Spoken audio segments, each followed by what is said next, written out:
Hello, I'm Professor Hanakata Shizuka, and I'm going to teach you how to DBX today.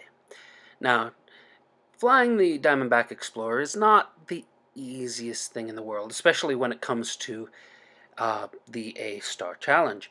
However, I am going to give you some tips today with regard to how to fly this somewhat misunderstood wee beastie, shall we say.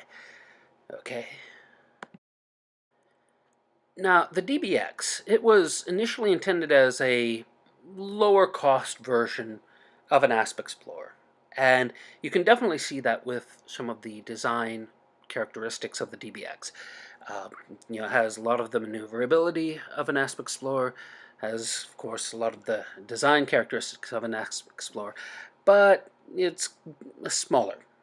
And some of the areas where it is deficient tend to cause problems when trying to race it in an A-Star Challenge, for instance, as we will see. Now, the DBX certainly has its upside. Has great jump range for the price. It has a fairly large frameshift drive for its size. Also has decent handling, 5 out of 10. And also, and this will become very important later, it has good heat resistance. And we'll see that that will become very important when it comes to planning an A-Star run. Its con, however, is kind of obvious. It tends to be undersized with regard to its internals. Its largest internal is size 4, which tends to mean that you will have a undersized fuel scoop for that frameshift drive. So the result is that if you are planning on using it in an A-Star run, you're going to be scooping for a long time. Like I said, the DBX has a size 5 frameshift drive, which is very good for its size. It's the same size frameshift drive as an Asp Explorer. However, it only has a fuel scoop of size 4. Guess what else has a size 4 fuel scoop? Yes, that's right, the Viper Mark IV. So you basically have an exploration ship that has a medium-sized frameshift drive, but a small-sized fuel scoop. I hope you brought a good book with you because you'll have a lot of time on your hands. So here's the 64 million credit question. How do you take a DBX on an A-Star run if you have this undersized fuel scoop? Well, you have to play to your advantages. You have to play to the ship's advantages in this case. And that is what I'm going to show you today. Now, what a good ship will do, good ship being Anaconda, Asp Explorer, what a good ship will do is once you enter the system, you'll immediately start fuel scooping. The frameshift drive will start to cool down for a while. And once the frameshift drive has cooled down and you're able to charge it up again, you'll immediately charge up the frameshift drive. You'll immediately extract from the star, and then you'll align your ship with your destination star, and you'll leap out. Well, this, if it's done right, including time in which space, takes about 44 to 45 seconds. That said, not every ship is an Anaconda, not every ship is an Asp Explorer. Some ships, well, you have the cooldown, frameshift drive cooldown, but then you start fuel scooping. And fuel scooping and fuel scooping some more. So after it's done cooling down and you're fuel scooping, you may want to go do something else. Bake a souffle, write a doctoral thesis, something else to keep you busy, because you're going to be there for a while. And then eventually you have enough fuel to charge the frameshift drive, so you charge the frameshift drive, extract from the star, and there you go. And yeah, that's bad ships. That's this is what happens if you fly a Sidewinder to A-Star. So if Takaru Minari, if you're listening to this, well, I'm sure this is very familiar to you. Now, it's interesting because the DBX isn't quite like this. It certainly has that time where you are off baking a souffle. However, that fuel scooping time isn't quite what it seems, for one very simple reason. Like I mentioned, the, the Diamondback Explorer has very good heat resistance, and we can use that heat resistance to our advantage. So with a Diamondback Explorer, what you end up doing is you end up having the frameshift drive cool down. And you start fuel scooping, and fuel scooping, and fuel scooping. And while you're at it, you may go bake a souffle. Now, the Diamondback Explorer, of all the ships in the game, has the longest fuel scooping time for its frameshift drive. So you're going to be scooping for a while. However, what you can do to save a few seconds is, at the moment you're able to, the very moment you're able to, once you have enough fuel, start charging the frameshift drive. Now, this does not necessarily mean that you have to stop fuel scooping.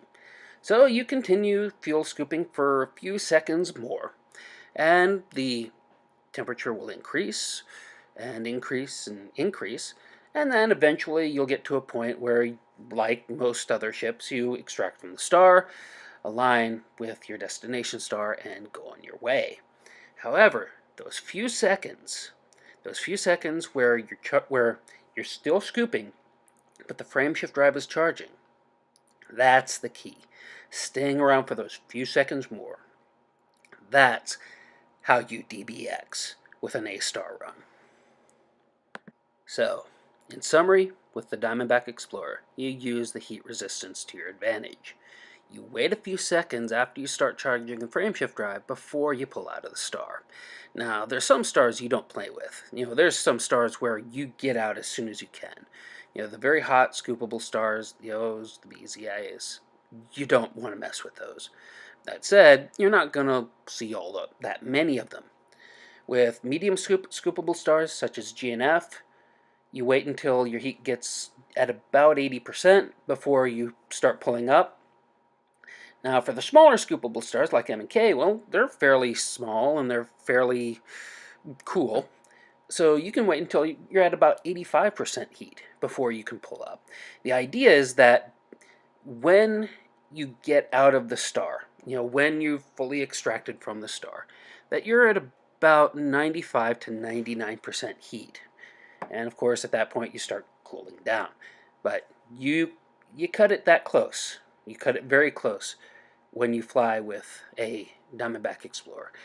As I said in an earlier post, it's a lot like that scene in The Hunt for Red October, where you have the submarine that's going straight for this pillar, and you have to figure out just the right moment to turn before, so that you don't damage the ship, but still manage to escape. Okay? So let's see what this looks like in action. Now, I'm going to show a couple of examples of how to handle the Diamondback Explorer when going into a star. So here we are, and okay, there we go. Well, it's not a big one, so you start scooping, and you scoop and scoop and scoop and make a souffle and maybe write a doctoral thesis. Okay, there we go. Now let's hang around a little longer, and at 85, then we pull out. Yeah, that's how you do it. That is how you do it. So you see that delay of a couple of seconds after you start charging the frameshift drive. You use that to get that little bit of extra fuel. So why is that important? Well, you have that fuel now, right? You have that little bit of extra fuel now. That's less time that you're going to be spending scooping later. Now, this is me going just a little bit too far, I think. I think in this case I just had a little bit too far, just held on just a little too long. Yeah, you notice I basically went at about 82 seconds, and so, yeah, just touched 100%. That tends to happen with the medium-sized stars. So, you see the pattern here. You see how it goes here. Now, the next one should be interesting. I was a little hesitant in giving recommendations with regard to this kind of star for obvious reasons, as you'll see. Yeah. Now, in this case, these can be tricky. I don't recommend holding it above 80%. I think in this case I pulled off at about 70%, 78% or something like that. So let's see. Yeah. I didn't want to mess with that any more than necessary because, well, let's face it, that kind of star can hurt. So I pulled out, I think, at about 70, somewhere between 75 and 80% with that one. But you see how this works. Basically, you start, once you get into a system, you start scooping right away. You make sure that, you scoop and scoop and scoop. And once you're able to charge the frameshift drive and that you have enough fuel to charge the frameshift drive, start charging the frameshift drive. And then you wait a few more seconds because you want as much fuel as you can going into the next star. So we wait a few more seconds, and here I think we went to 85, a little more, and there we go. Ideally, at the end of every time, we want to be between 95 and 100% when we finally get out of the star. Okay, well, this is Commander Hanakura Shizuka, and fly safe. No, don't fly safe. Just fly.